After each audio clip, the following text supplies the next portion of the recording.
história nacional. Na metade do século XIX, outra atividade econômica começava a surgir com muita força perto de São Paulo, impulsionando seu crescimento: a monocultura do café.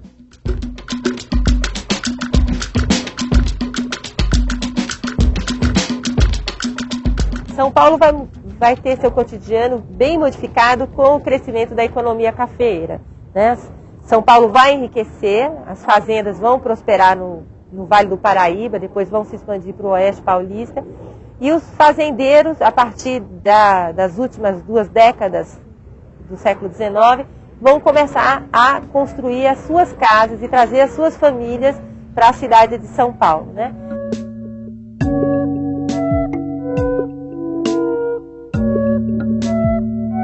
A cidade foi reurbanizada e São Paulo ganhou o Jardim da Luz e mais 2 grandes ruas, a Florencio de Abreu e a Líbero Badaró. O fotógrafo Militão de Azevedo merece atenção especial. Ele registrou as transformações urbanas da cidade na segunda metade do século XIX. Militão de Azevedo é um fotógrafo que veio do Rio, na verdade ele é carioca, ele veio para São Paulo e ele faz a primeira reportagem fotográfica da cidade de São Paulo. E ele está documentando o final da cidade colonial, porque logo depois a cidade começa a se transformar fortemente em direção a uma metrópole que a gente conhece hoje em dia.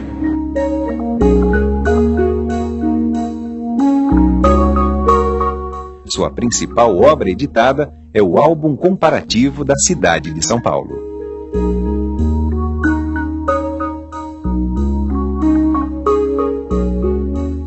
Então tem uma importância fundamental para São Paulo, para você ver de onde veio a cidade, como ela era, senão a gente não teria a menor noção. A gente nasceu nessa cidade grande, a gente podia acreditar que a cidade sempre foi assim. Além das fotos da cidade e seus logradouros, Militão trabalhou como retratista, fazendo milhares de retratos.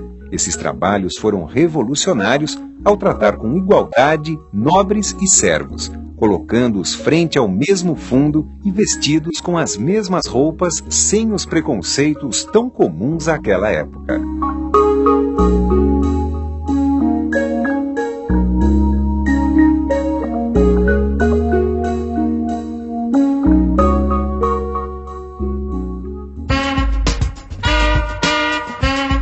Com a riqueza acumulada durante o auge da economia do café, São Paulo prosperou.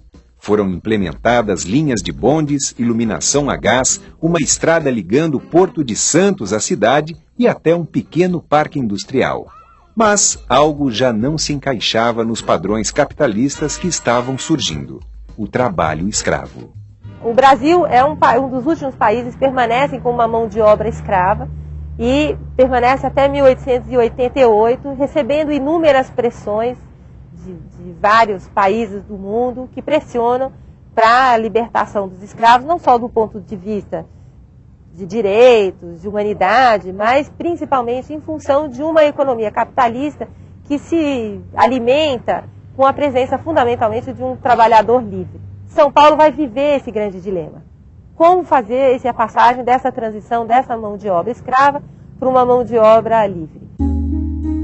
Desde meados do século XIX, alguns fazendeiros começaram a investir na força de trabalho de imigrantes europeus em substituição aos escravos africanos. Em 1888, foi decretado o fim da escravatura. Com a abolição, o governo passou a intensificar a política de imigração.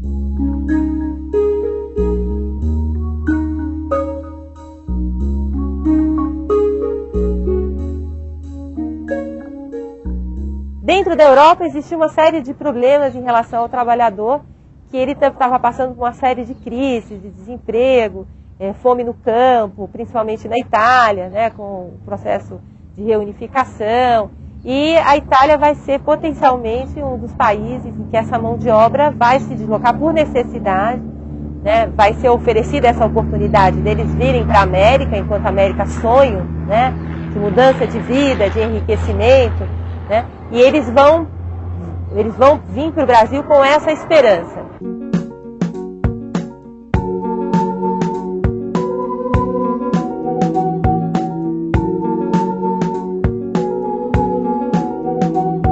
Alguns tentam permanecer na cidade, alguns deles, por terem mão de obra especializada, serão artesãos.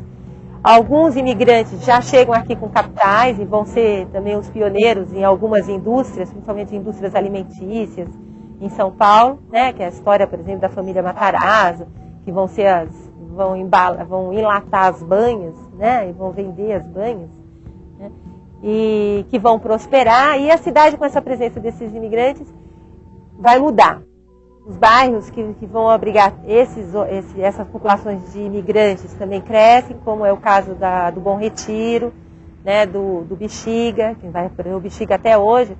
É um bairro considerado um bairro de italianos, por conta dessa história da concentração de uma população de imigrantes italianos na cidade de São Paulo. Vai receber também imigrantes de outros lugares do mundo, como muitos japoneses.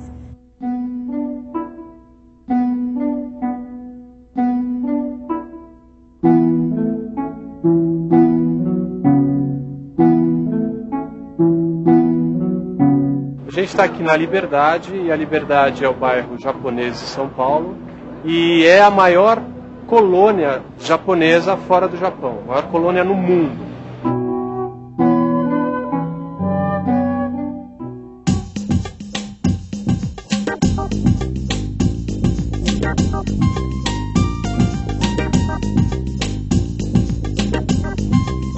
Na passagem do século XIX para o XX, com a crescente industrialização da economia, São Paulo começou a desempenhar o papel de polo industrial do país.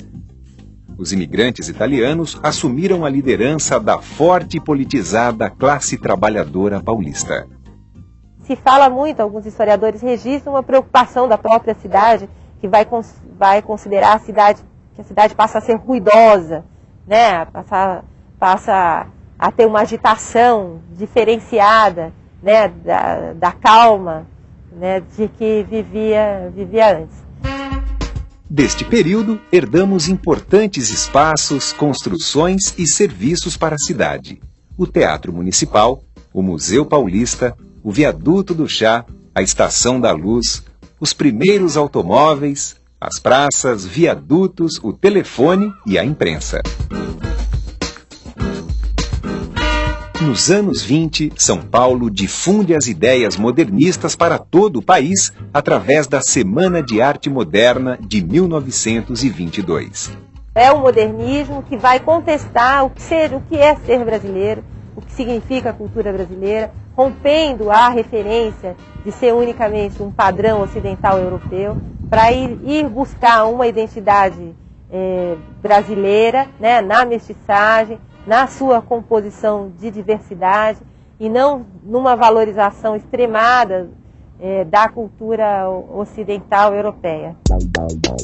Na década de 30, a cidade passa pelo processo de verticalização que trouxe o primeiro de muitos edifícios, o Martinelli.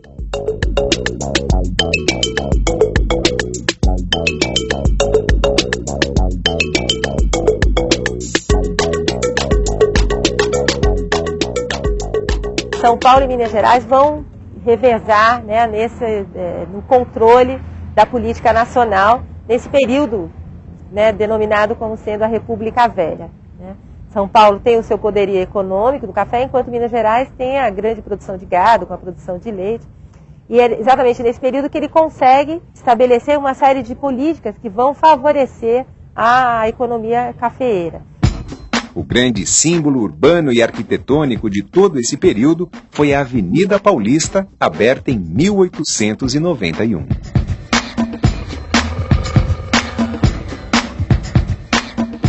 Com o fim da República Velha, São Paulo vê o seu poder econômico, o seu poder político desestabilizado e, frente à presença fundamentalmente de Getúlio, né, que vai representar outras facções